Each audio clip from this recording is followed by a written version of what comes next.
What is that one quality that you lose first and quickest in the human movement experience?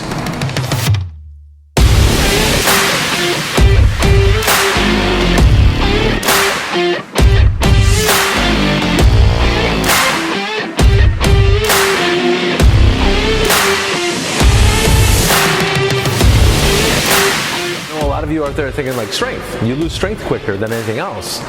Well, you're not wrong, but you're kind of wrong. See, the thing is that you lose power. And power is so important. Now, when I say power, though, what comes to mind? What are you thinking about when I say power? And I know some of you out there are thinking about like jumping, right? Broad jumping, jumping side to side, box jumping, all these things that show power output. You might be thinking about athletics. You might be thinking about in football, tackling, in baseball, softball, swinging that bat. You might be thinking about how you hit a golf ball, thinking about how you hit that tennis ball with a tennis racket. All these things are amazing shows of power, yes. In the world of biomechanics and in the world of physics, we have this formula. And it talks about how that work over time is going to be power. Force times velocity. This is all power. And that only makes sense, right? So if it takes you a long time to do the work, you're probably not showing a great amount of power output. But if you're doing it quickly, then yes, that's going to be quote unquote more powerful. But I still don't think that really wraps the arms around what's happening here. Because power is not necessarily all that. Power is precision. That's what we have to be thinking about. So does power have to be quick? Yes, kind of. But sometimes quick can be really sloppy. And that's not power. And I've seen a lot of people that are very muscular doing exercises that aren't necessarily powerful. You know, what they're doing is they're muscling through these drills. They're muscling through these exercises because they lack the power output. They lack that efficiency.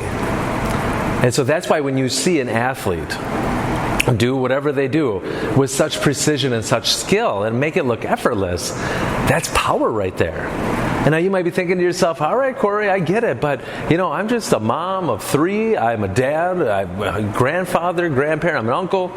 I don't do that. Well, here's the thing, power actually shows up in everyday life. Walking up a flight of stairs is powerful. And it needs to be efficient, and it needs to be precise and accurate as you climb those stairs or come down from those stairs. So you might be sitting there and you might be holding on to the rail. You might be kind of really careful about how you're taking that step, whether it's going up or down.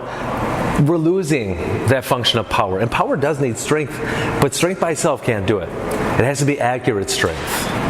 So all of a sudden now, getting up off the ground, this is very powerful. Picking up children needs to be powerful. Now I'm not saying that you're picking up these children and you're tossing them up in the air. Now that could happen. It's happened before in my life, I know that. But even just picking them up, picking up groceries, carrying things, walking.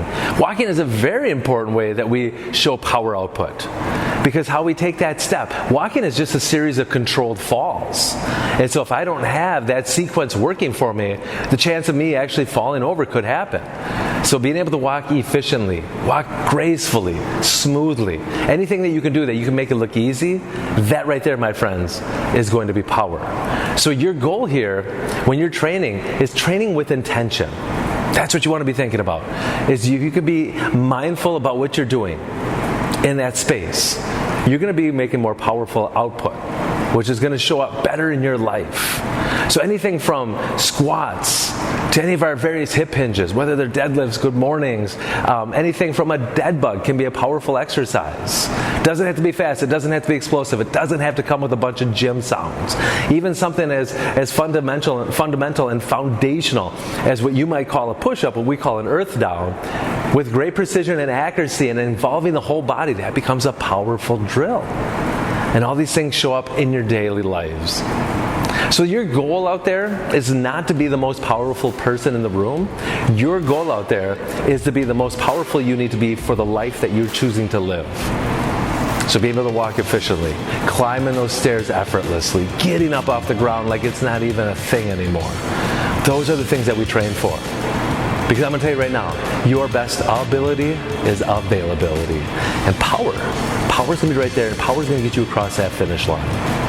So until the next time, you're welcome.